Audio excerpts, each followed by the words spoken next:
جو ہمارے عجمی ملک ہیں، اس میں وہ کچھ ہو رہا ہے جو نہ میرے نبی نے کیا، نہ صحابہ نے کیا، نہ تابعین نے کیا۔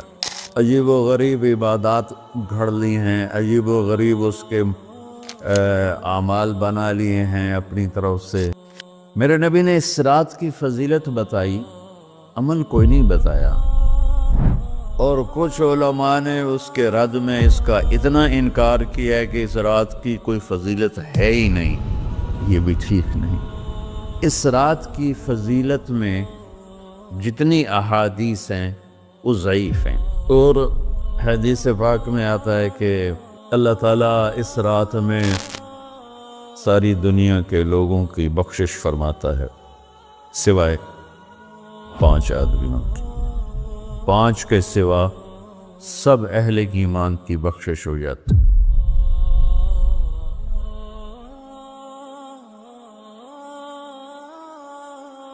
میں 15 شعبان کے حوالے سے بات کچھ کرنا چاہتا تھا اور کچھ رمضان کے حوالے سے۔ 15 شعبان کی رات میں ہمارے ملکوں میں، جو ہمارے عجمی ملک ہیں، اس میں وہ کچھ ہو رہا ہے جو نہ میرے نبی نے کیا، نہ صحابہ نے کیا، نہ تابعین نے کیا۔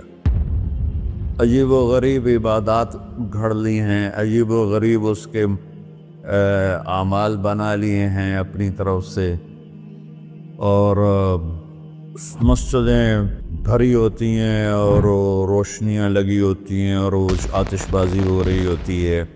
میرے نبی نے اس رات کی فضیلت بتائی، عمل کوئی نہیں بتایا۔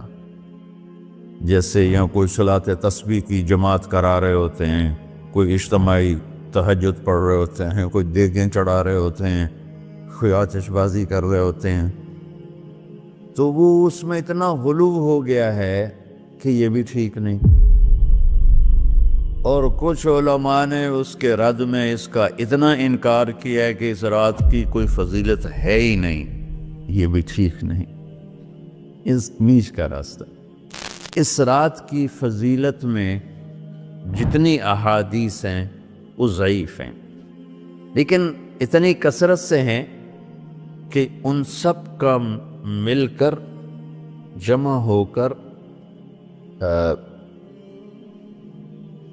کم از کم وہ حسن لغیر ہی تک تو پہنچ جاتی ہیں۔ اور ابن عثیمین رحمۃ اللہ علیہ نے بھی یہ لکھا ہے کہ زیادہ سے زیادہ ان احادیث کے مجموعے سے، چونکہ اگرچہ ضعیف ہیں لیکن کافی زیادہ ہیں، تو وہ حسن لغیر ہی تک پہنچ جاتی۔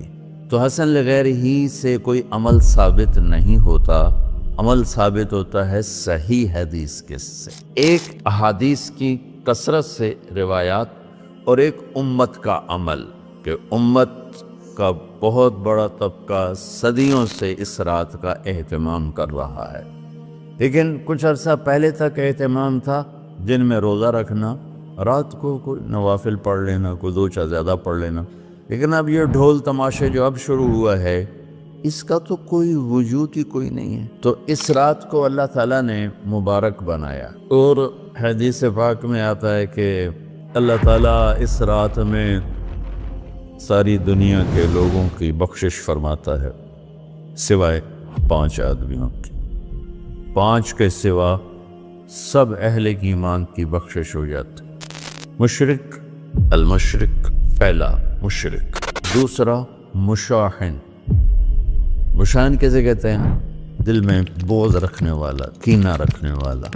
تیسرا مسبل ازارہ، اپنے پاجامے شلوار چادر کو ٹخنوں سے نیچے تک لے جانے والا، لیکن ایک شرط کے ساتھ کہ وہ تکبر کی وجہ سے، سستی کی وجہ سے ہے، غفلت کی وجہ سے ہے۔